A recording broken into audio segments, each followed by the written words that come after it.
বিধানসভায় রাজ্যের সেচ মন্ত্রী পার্থ চট্টোপাধ্যায়ের বিরুদ্ধে একবার হুঁশিয়ারি দিয়েছিলেন বিরোধী দলনেতা শুভেন্দু অধিকারী। মন্ত্রীর বাড়িতে আয়কর তল্লাশির হুঁশিয়ারি দিয়েছিলেন তিনি।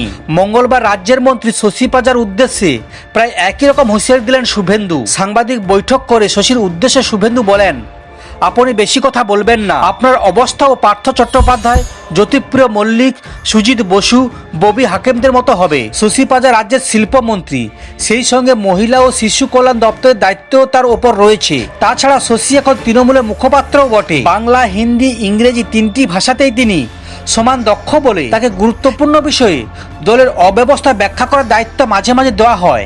শুভেন্দু ষড়যন্ত্র করে কলকাঠি নাড়ছে।